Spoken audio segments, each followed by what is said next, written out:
Salut les Vatosokos, j'espère que tout le monde se porte bien. On se retrouve pour une toute petite vidéo, voilà, une toute petite vidéo avant de commencer demain les débriefs, parce que demain le championnat français reprend, la Ligue 1, hein, et demain ça sera donc apparemment contre Lorient. Mais et donc ça sera aussi mon premier débrief de la saison. Mais en attendant, je vais faire cette dernière petite vidéo avant donc la reprise du championnat pour vous parler tout simplement qu'il y a une nouvelle vague, une nouvelle une new wave, comme je dirais, un nouvel ère.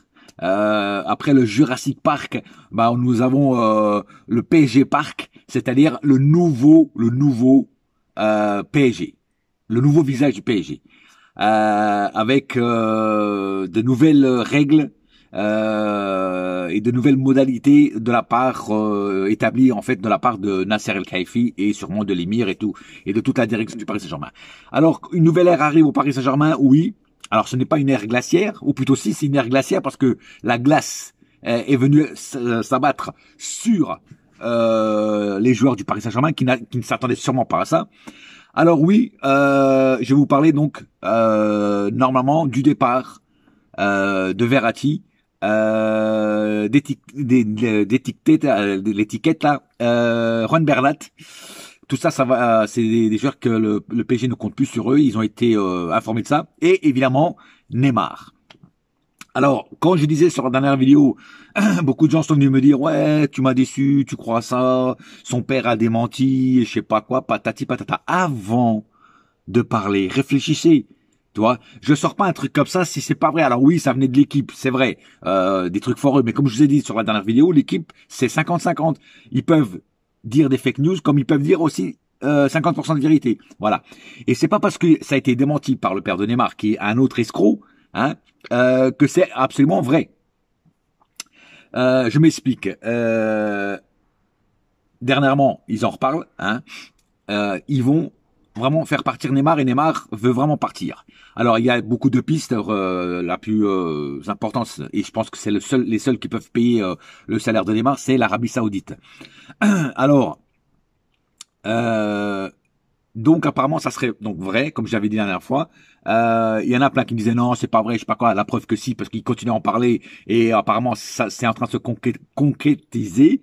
L'affaire Mbappé, alors pareil, Mbappé pour l'instant c'est la mayonnaise qui prend pas, c'est-à-dire Mbappé a redit apparemment qu'il ne voulait pas partir, qu'il allait rester au PSG encore cette année, mais Nasser a dit aussi que s'il voulait pas partir, qu'il va faire une saison blanche, c'est-à-dire la plupart du temps il sera il a pas dit une saison blanche, il a dit que son temps de jeu serait réduit.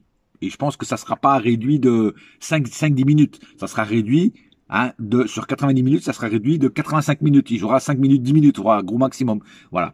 Après Mbappé, si tu veux vraiment passer une année comme ça, je pense que là tu vas perdre. Tu vas perdre parce que Nasser et les Qataris sont tellement fiers, qu'ils préfèrent perdre de l'argent avec toi, te payer un salaire de fou et pas jouer, que de te faire jouer et perdre la face. Pour eux, l'argent c'est rien. Tu vois ce que je veux dire? Donc ils préfèrent perdre de l'argent que perdre la face. Pour eux, c'est plus important. C'est plus grave de perdre la face que de perdre de l'argent. Voilà. Donc après, c'est à toi aussi de voir si tu veux, comme professionnel du football et comme athlète, si tu préfères être en tribune ou sur le banc que sur un terrain de football. Moi, je serais à ta place, je ferais activer mes sources de madrilènes, pour faire activer de plus en plus vite la filière du Real de Madrid et de convaincre Pérez de te prendre cette année au prix de 200 millions, voilà, parce que je pense qu'à 200 millions, le PSG te laisse partir, voilà. Donc, fais ça, parce que sinon, ça va être vraiment la galère pour toi et pour tout le monde. Voilà. Et puis en plus, tu sortiras avec une image écornée du Paris Saint-Germain. Déjà que là, elle est écornée, mais si tu fais encore pire, elle sera même pas écornée, elle sera froissée même. Tu vois ce que je veux dire? Voilà. Donc moi, je pense que tu devrais plutôt réfléchir à deux fois et partir parce que tu n'es plus le bienvenu à Paris, au Paris Saint-Germain. Tu nous as fait un coup de, c'est le cas de dire, un coup de pute, voilà. Et ça c'est inadmissible. Ça c'est inadmissible. Voilà, tu peux pas faire un truc comme ça, voilà. Donc prends la bonne décision et très vite parce que de toute façon il faut vite prendre de nouveaux joueurs pour te remplacer toi, Neymar et tout ça. Alors moi j'en vois que des fois qui s'affolent, ouais putain, moi, qu'est-ce qu'on est en train de faire? On est en train de faire partir Verratti, Neymar, Mbappé, on va se retrouver avec des carottes et des navets. Bah écoute, on a essayé le bling bling, ça n'a pas marché. Donc il faut maintenant essayer des joueurs un peu moins bling bling, hein. Et puis de toute façon, ceux qui ont été supporters comme moi avant les Qataris, on a eu des années où on avait des joueurs pourris. Hein. Donc voilà. Après, ça ne veut pas dire que j'ai envie que ces années reviennent et qu'on galère, mais j'ai aussi envie de plus voir ces starlets qui se prennent pour des dieux et surtout plus importants que le club. Voilà. Donc automatiquement. En revenant aussi, petit détail sur Harry Kane. Tout le monde dit c'est mort, je sais pas quoi. Harry Kane, hein, le Bayern voulait payer 120 millions ou 110 millions pour Harry Kane. Tout était déjà programmé. Tottenham avait même accepté. Maintenant, c'est Harry Kane qui ne veut plus aller au Bayern de Munich. Comme quoi, le foot, il y a des retournements de situation, mais un truc de fou.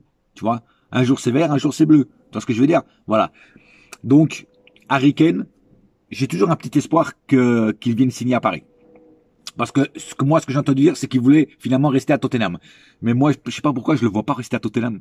Alors, j'ai rien contre Tottenham, c'est une bonne équipe, mais c'est pas non plus, tu vois, je veux dire, c'est pas non plus City, Chelsea, enfin des grosses pointures de la Première Ligue. Tu vois ce que je veux dire? Voilà. Et donc, je pense que, voilà, moi j'ai toujours un petit espoir qu'il vienne signer à Paris. Moi, je sais pas pourquoi il doit y avoir un travail en sous-marin fait par les dirigeants du Paris Saint-Germain avec Harry Kane et avec le président de Tottenham, Levy. Et je pense que, alors ça, ce n'est que mon avis, ce n'est que ma perception. Tu vois, j'ai aucune info, j'ai rien, je sais rien. Mais je sais pas, je sens que, je sais pas, que Harry Kane serait capable d'arriver avant la fin du mercato. Après, s'il n'arrive pas, tant pis. Mais moi, j'aurais bien voulu qu'il arrive parce que le Harry Kane, c'est le numéro 9 par excellence. Voilà. Et en plus, il est polyvalent, il fait beaucoup de choses, il défend, enfin, il fait beaucoup de choses. Donc, Harry Kane pour le Paris Saint-Germain, ça serait vraiment le top du top. Voilà. En numéro 9. Voilà. Et Gonzalo Ramos en numéro 9 de turnover. Tu vois ce que je veux dire? Voilà. Et là, ça serait vraiment super bien.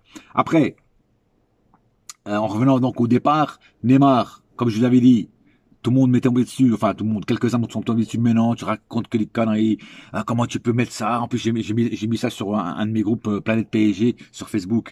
Ouais, il y en a même qui m'ont dit, tu m'as déçu, je sais pas quoi, comment tu peux croire à ces conneries, à ces âneries, toi tu peux pas croire à ça, je sais pas quoi.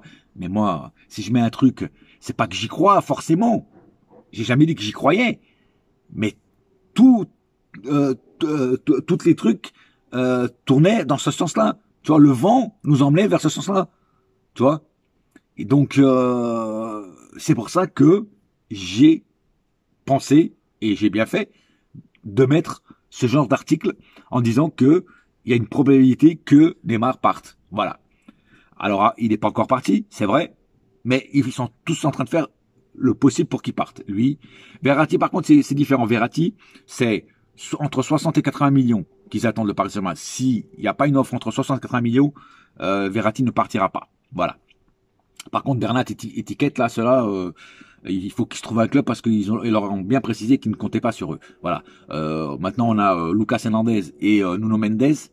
Voilà, on a une bonne doublure à ce poste-là. Donc, Bernat, on n'a pas vraiment trop besoin de lui. Et en plus, comme je dis, c'est plus le même Bernat. Voilà, en tout cas, pour l'instant, c'est ça qui tourne hein, sur les médias, sur les réseaux, tout ça. Moi, je pense qu'il y a une partie de vrai, qu'il y a une partie peut-être de faux. On va bien voir ce que ça donne, mais en tout cas, une chose est sûre, c'est que avant la fin du mercato, ils vont encore nous stresser, nous énerver, nous faire tourner la tête jusqu'à la dernière minute du mercato. Voilà. En tout cas, moi, de mon côté, j'espère une arrivée de Harry Kane. Alors Bernardo Silva, j'ai moins de chances que ça arrive, mais Harry Kane, je sais pas, j'ai un petit doute parce qu'il nous faut un numéro 9. Alors tu vas me dire, on l'a déjà, Gonzalo Ramos, mais si on peut avoir Kane, c'est ce que je veux dire. Et puis moi je vois bien Je reviens de Paris Saint-Germain, vu qu'ils ont fait dégager Messi, tout ça, ça a baissé énormément la masse salariale. S'ils font dégager Mbappé et Neymar, là, ça va vachement baisser. Et là, on peut recruter un Harry Kane même à 120, 130, 140, 150 millions. Tu vois ce que je veux dire? Voilà. Et on peut lui donner un bon salaire. Donc, à voir. Et j'espère que Harry Kane viendra. Voilà. Moi, c'est mon souhait, absolument. Maintenant, voilà, j'ai pas plus à dire sur cette vidéo. Comme j'ai dit, petite vidéo, hein, petites minutes, pratiquement 11 minutes. Je pense avoir fait le tour du cadran, on va dire. Et n'oubliez pas une chose, demain, premier débrief de ma part, si tout va bien, hein, parce que demain, normalement, je devrais aller faire un petit tour du côté de la beach, de la plage. Hein. Normalement, je dois aller à la plage, donc j'espère arriver à temps pour voir le match. Normalement, oui. Et vous aurez donc le premier débrief de ma part demain soir après le match, en espérant tout de suite une victoire du Paris Saint-Germain contre l'Orient. Oh ouais. En attendant, un seul cœur, un seul club, c'est Paris ma gueule. Yes my friend. Et la saga continue. Allez, bouya!